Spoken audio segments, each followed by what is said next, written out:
Hi everyone, welcome back to our channel.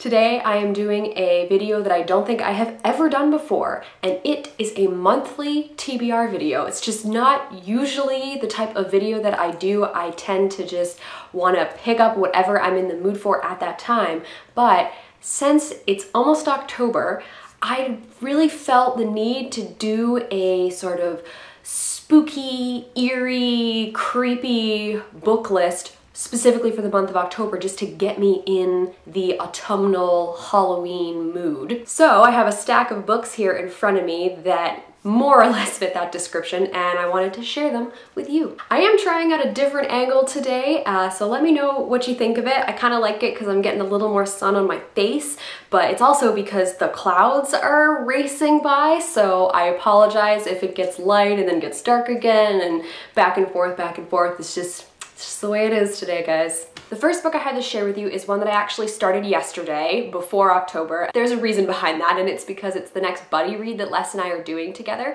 So I wanted to dive in, and it is The Wonder by Emma Donoghue. Now, it's not a book that you immediately think of as being creepy, eerie, spooky, autumnal, but it's historical fiction that takes place in Ireland in the 1850s, and there is this 11-year-old girl who is apparently staying alive despite the fact that she hasn't eaten anything in 4 months. So there's an element of mystery there, and you follow the story from the perspective of the nurse, Lib, who comes from England to watch over her and find out if maybe her parents are playing a trick or if this is some minor miracle or major miracle that is occurring. I'm currently 24, 25 pages into the story, is just kicking off, but even though it takes place during the summer, Ireland sort of has this vibe to it because you're reading from the perspective of an English woman. So I actually think this will be very appropriate for October, and I'm excited to keep reading it.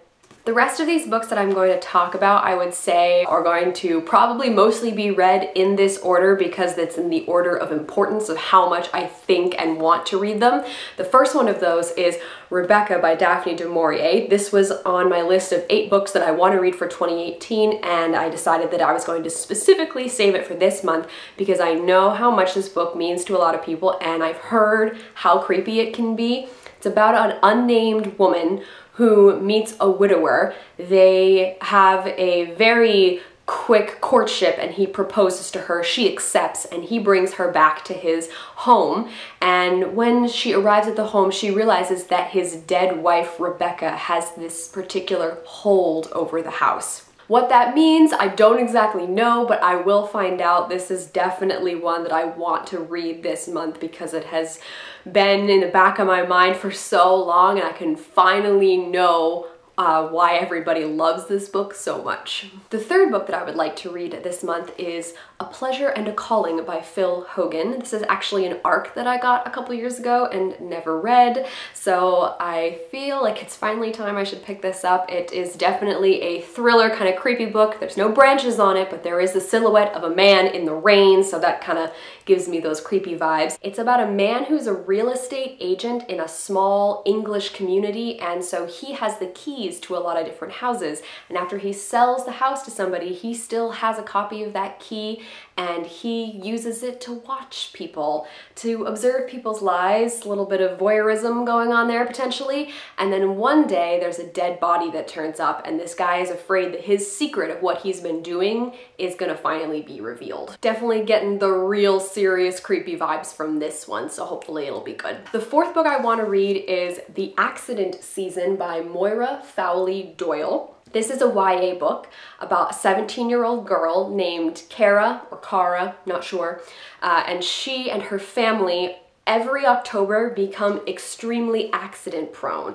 And it could be something as minimal as falling down the steps, bruising your knee, or, you know, spraining your ankle, or it could be as serious as somebody dying. They never know how bad it's going to be. It varies all the time. So every year they prepare. But this year, Cara is going to find out why exactly this happens to her family, and it sounds like the reason is not going to be great.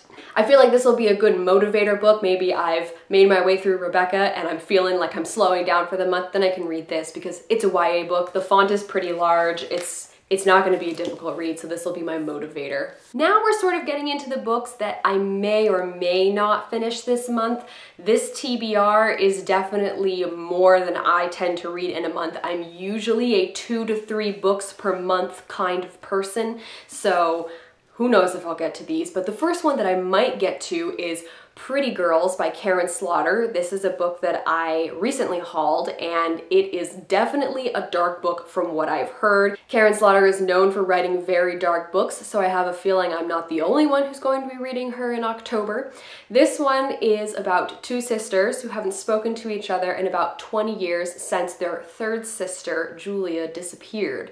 And the only reason they are brought together again is because one of the other sisters that's still around, her husband is murdered, and it's possible that the disappearance of their sister and the murder of one of the sister's husbands is tied together somehow. I'm very aware that Karen Slaughter's books can be very dark and gruesome, so I'm fully mentally prepared for that if I do have time to get to this one in October. The final book that I would love to get to but probably won't is Lair of Dreams by Libba Bray. This is the 2nd book in the Diviners trilogy series. I don't actually know how many books there are supposed to be, but either way, it's the 2nd one. I read the 1st one a few years ago and I really enjoyed it. That one focused a lot on the occult, so it was definitely a really good book to read during October. This one is, I think, going to carry on a lot of that same theme. It was very supernatural, there's people with powers, and I don't know how much the occult will play into this one, but it certainly sounds like a lot of that feeling that I had in the 1st book is going to carry on to this one. This book is ginormous, so even if I got to it, there is no guarantee that I would actually finish it, but it still would be a really good read to tackle in October. Those are the 6 books that I would love to read in October. Definitely share with me what books you would like to read this upcoming month, whether they're spooky, creepy reads or you're just continuing on with whatever you feel like reading like I would normally do. If you have any thoughts on any of the books that I will be potentially tackling, let me know what you thought of them in the comments. As always, all of our links are in the doobly-doo, so you can go check those out if you feel so inclined. Thank you guys very much for watching, and I'll see you later.